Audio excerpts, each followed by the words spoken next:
말씀을 정리하도록 하겠습니다. 오늘 말씀은 창세기 31장부터 9절까지인데 31절, 32절을 이제 추가한 이유는 이제 약간 그것 때문인 것 같아요.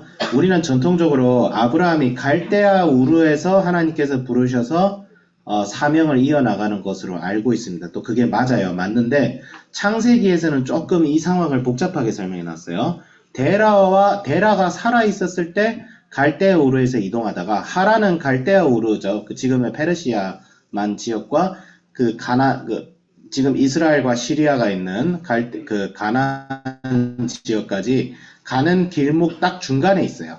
그러니까 여기가 하란은 이제 오늘날 치면 서울과 부산 사이의 대전이라고 생각하시면 돼요. 약간 중간지 같은 곳인데 거기에서 아버지가 죽은 사건을 언급한 이유는 뭐냐면 이제 아브라함이 하나님의 섭리를 위해서 갈대아 우르에서 이제 가나안 땅으로 옮겨지는 그 사건이 예전에 있었다는 것을 암시하고 있는 거죠.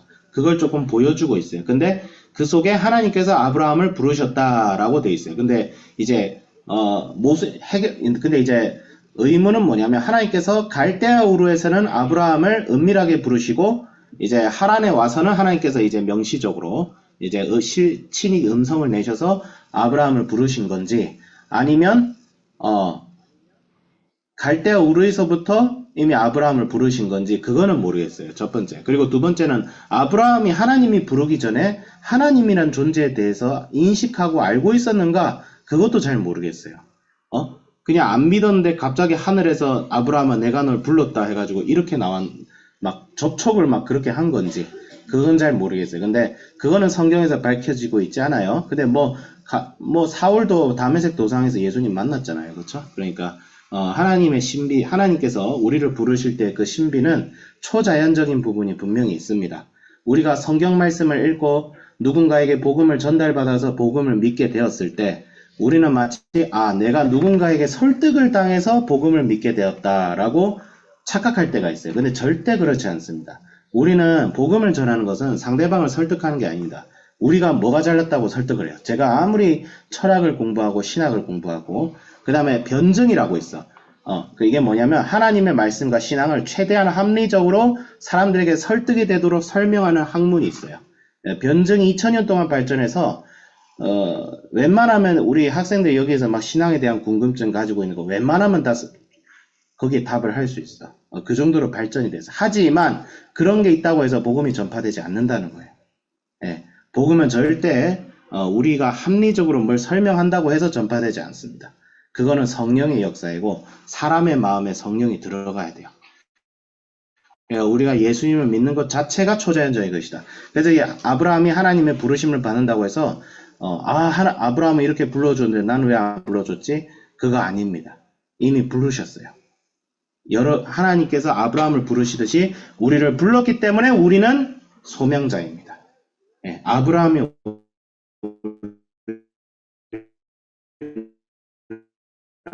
별 차이 없어요. 다른 점은 있죠. 아브라함은 스타트를 끊었고 뿐이에요. 하나님의 언약과 구원의 역사에서 아브라함이 초창기에 위치한 건 사실이고 그래서 우리가 아브라함을 믿음의 조상으로 여기지만 아브라함이나 우리나 다른 차이 없습니다. 물론 아브라함은 믿음의 본을 잘 보였죠. 그렇기 때문에 우리가 본받을 점이 많이 있긴 합니다. 그래서 하나님께서 아브라함을 부르시고 뭐라고 하시죠? 너는 너의 고향과 친척과 아비의 집을 떠나 내가 내게 보여줄 땅으로 가라 라고 하죠. 하나님께서 아브라함에게 요구하신 건 뭐예요? 떠나라는 거예요.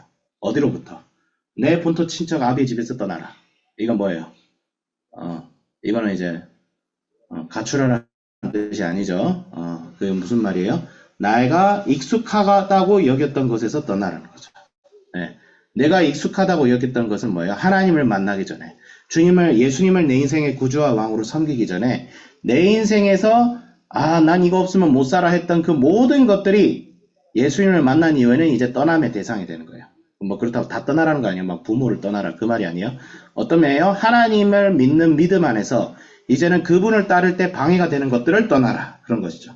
그래서 2절부터는 뭐가 나와요? 내가 너로 큰 민족을 이루고 내게 복을 주어 내 이름을 창대하게 하리라. 하나님께서 복을 약속하시는데 근데 아브라함에게 약속하신 복은 두 가지 특징이 있습니다. 첫 번째는 아브라함에게 약속한 복은 장래적인 것이에요. 지금 당장 일어나는 것이 아닙니다.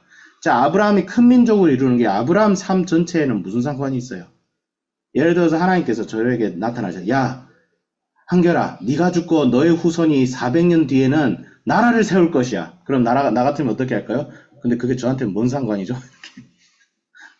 나한테 뭔 상관이야? 나한테 떨어지는 게 없는데 내 후손은 내 후손이 사는 거고. 나는 그렇게 생각할 것 같아. 이게 야 조금 너무 현대적인 시각이라서 그럴 수도 있는데 난 그렇게 생각할 것 같아요. 아니 400년 뒤에 난 죽고 없는데 내 후손들만 득을 보네. 나만 개고생하고 약간 그럴 것 같죠. 근데 하나님께서 주시는 복은 이렇게 생각해요. 내 개인에게만 적용되는 복이 아니라 하나님께서 이 세상을 구원하시고 이 세상을 하나님의 선한 계획 안에 인도하고 있어요. 그랬을 때 아브라함에게 약속한 복은 뭐냐면 내가 이 구원의 선한 계획 속에서 너를 참여시켜서 나의 승리가 너의 승리가 되게 하겠다. 이런 거 같은 거예요. 예. 그러니까 옛날에 전쟁터에 가면 패배한 적장이 있잖아요. 그러면 승리한 장수가 패배한 적장을 품으면서 이제 당신은 나의 형제요. 이제 가는 곳마다 전쟁에서 내가 이기면 그 승리가 당신의 승리가 될 것입니다. 이렇게 얘기합니다. 그러니까 우리는 옛날에 하나님과 원수가 되었어요. 근데 하나님과 이제 화목한 지경에 이르면 그럼 어떻게 돼요? 이제 하나님과 같이 하나님의 편에 서서 이 세상의 악과 싸우는 입장이 되는 거예요. 그럼 어떻게 돼요? 내가 이제 너는 전쟁에서 승리할 것이다. 그 얘기를 하는 거죠. 이제 아브라함에게 하신 약속은 어떻게 보면 하나님의 영원한 약속에 대한 보증이에요. 영원한 약속에 대한. 그래야 너의 영향력을 통해서 나의 후손까지 그 복이 미칠 것이다. 그게 복잡하게 얘기할 수 있어요. 그러니까 한마디로 말하자면 하나님이 주시는 복을 단순하게 생각하면 안 됩니다. 그래서 옛날에 우리나라에서 이제 복에 대한 것을 얘기했을 때 조금 1차원적인, 그러니까 당장 내 눈앞에 나타날 것을 가지고 먼저 복을 얘기했어요. 근데 이게 시대적 이게 한계가 있는 거예요. 뭐냐면 옛날에 우리나라는 찢어지게 가난했잖아요. 그렇죠? 옛날에 우리나라는 진짜 찢어지게 가난했어요. 못 먹고 살았단 말이에요. 그랬을 때는 어떻게 해야 돼요? 하나님을 믿음으로 말미암아 내가 물질적으로 풍성하게 되는 것을 약속해 주는 것이 중요했어요. 그 실제로 하나님께서 예수 믿는 사람들을 통해서 하나님께서 이 나라에 큰 물질적인 복을 허락하셨어요. 많이. 왜? 일단 먹고 살아야 되니까. 가난하잖아요. 가난하면 먹고 살아야죠. 지금 굶어 죽어 가고 있는데 성경책 주면서 성경책 많이 필요 없어요. 죽 한 그릇을 줘야 돼요. 지금 그런 사람들에게는. 그러니까 그런 메시지가 있었던 거죠. 근데 중요한 건 뭐예요? 하나님이 주시는 복을 단순히 즉각적인 복으로만 여기면 어디로 빠지게 되냐면 오늘날 우리가 얘기하는 번영신앙, 기복신앙으로 빠져요. 기복신앙은 워딩이 굉장히 하나님께서 복 주시는 하나님인 것을 부정하면 안 됩니다. 근데 기복신앙은 잘못됐어요. 하나님 믿으면 하나님 어디 ATM기로 여기고 잘못됐어요. 하나님의 복 주심은 하나님의 선하신 뜻을 위해서 복을 주십니다. 여기 봐봐요. 아브라함이 어떻게 했어요? 하나님께서 아브라함에게 복을 약속하니까 아브라함이 4절에 이에 아브라함이 여호와의 말씀을 따라갔고 롯도 그와 함께 갔으며 아브라함이 하란을 떠날 때 75세였더라. 그래서 모든 소유를 가지고 가나안 땅에 들어갔다. 이거는 뭐예요? 아브라함이 하나님의 말씀에 순종하였다라는 거죠. 그래서 우리는 복을 얘기하기 전에 뭘 얘기해야 되냐면 순종을 얘기해야 돼요. 하나님께서 복을 주시는 목적은 우리를 통하여 하나님의 선하신 뜻을 성취하기 위한 것이에요. 우리가 복을 받는 목적은 거기에 있어요, 사실. 나만 잘 먹고 잘 사는 것에 있지 않습니다. 그래서 하나님께서는 반드시 복을 주십니다. 우리의 삶 속에 여러분의 학업과 우리 학생들 학업과 우리 성도님들의 어떤 사업이라든지 직장이라든지 모든 것에 하나님께서 복을 주시고 탁월하게 하시고 여러분들은 물질적인 풍요뿐만 아니라 인간관계에서의 풍요, 그 다음에 사회적인 풍요, 그리고 가정 안에서의 풍요 허락하실 거예요. 근데 하나님이 복을 주시는 이유는 그 복 자체의 목적이 있는 것이 아니라 그런 복을 통해서 내가 하나님과 어떤 관계를 가지느냐, 그리고 하나님께서 나를 통하여 이 세상 속에 어떤 선한 영향력을 발휘하게 하시느냐, 거기에 따라 달려있는 것이죠. 네, 거기에 따라 달려있는 것이죠. 근데 그걸 무시하고 하나님, 예를 들어서 우리가 하나님께서 복을 주시는 것을 하나님께서 선하시고 하나님께서 우리에게 은혜를 베푸시기 위해 복을 주신다. 그래서 우리 하나님 말씀에 순종해야지 이런 마인드로 가는 것이 아니라 무슨 정성을 다해야 하나님께서 복 주신다. 이거는 미신입니다. 이거는 무당이나 하는 짓이에요. 기도를 열심히 해야 하나님이 복을 주신다. 기도 안 해도 하나님 복 주십니다. 하나님이 원하시면. 네. 기도를 열심히 해야 하나님께 복 주신다. 이거는 이제 요건 개념이 약간 무속에서 온 거예요. 그거는 무속에서 그래서 이제 절에도 보면 막 400일 치성기도 막 그런 게 있잖아요. 예. 그거 아닙니다. 기도 열심히 해야 복을 받는 것이 아니라 기도는 하나님과의 관계를 위한 것이고, 그리고 하나님의 말씀에 순종했을 때 하나님께서는 우리에게 그냥 복 주시기를 원하는데 우리가 복을 받을 준비가 안 돼 있는 거예요. 왜? 주었다가 타락할까봐. 그래서 하나님께서 우리를 준비시키고 연단시키시는 과정 속에 있어요. 근데 그거는 우리가 뭐 정성을 다해야 하나님께서 감동해서 복을 준다. 그게 아니라 하나님의 말씀에 따라서 하나님이 약속하신 대로 복을 주신다. 그래서 저도 이걸 적용하면서 내가 과연 하나님 앞에, 우리가 모두 아브라함처럼 하나님 앞에 부름받은 자인데 하나님 말씀, 하나님께서 나에게 주신 그 부름에 내가 응답하고 있는가? 오늘날 우리의 부름은 뭐예요? 예수님께서 말씀하신 대로 복음을 전하고 모든 사람을 제자로 삼아라. 그 다음 그렇게 되려면 어떻게 해야 돼요? 우리가 예수님의 제자가 돼야 되겠죠. 난 진정으로 내 삶 속에서 예수님의 제자가 되고 있는가? 예수님의 제자가 되면 나의 인격과 삶에 그것이 드러나야 되는데 과연 내 삶 속에 이렇게 드러나고 있는가? 설교 잘한다고 예수님의 제자 아닙니다. 여기서 말씀을 화려하게 전한다고 예수님의 제자가 아니에요. 삶으로 드러나야 돼요. 근데 제가 그래서 참 두렵습니다. 내가 과연 삶으로 여기 학생들이 볼 때에 교감을 보니까 예수님 닮았다. 이런 평가가 지금 내려질 만할 정도의 삶을 살고 있는가? 아직 자신은 없어요.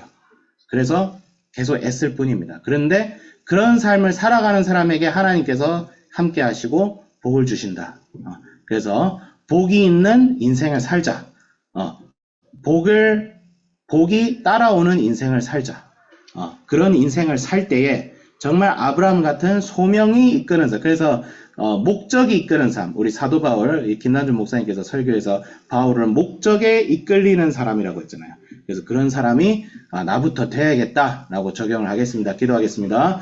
하나님 아버지 감사합니다. 하나님께서 부르시고 아브라함이 순종했습니다. 하나님께서 은혜를 베푸시고 아브라함은 은혜 받은 자로서 살아갔습니다. 주여, 주님의 은혜로, 오직 주님의 은혜를 믿는 믿음으로 아브라함은 복을 받고 하나님의 말씀에 순종하고 살아갔습니다. 주여, 아브라함이 받은 그 언약을 우리가 생각하면서 아브라함의 삶과 우리의 삶이 다르지 않구나. 결국 하나님께서 아브라함을 부르시듯이 지금도 우리를 부르고 있는구나 라는 생각을 가지면서 예수님이 내 인생의 주인과 왕이 되어지고 예수님을 닮아가고 예수님을 닮아가며 우리의 삶의 인격과 언어와 행동으로 보여져서 우리를 통하여 세상이 더욱 밝아지고 우리를 통하여 많은 사람들이 예수님께로 돌아오는 역사 일어나게 하여 주시옵소서. 주여, 그럴 때에 아버지 주여, 우리에게 부족함이 없도록 채워주시는 하나님의 역사와 은혜를 믿으며 우리 주 예수 그리스도의 이름으로 기도드립니다. 아멘.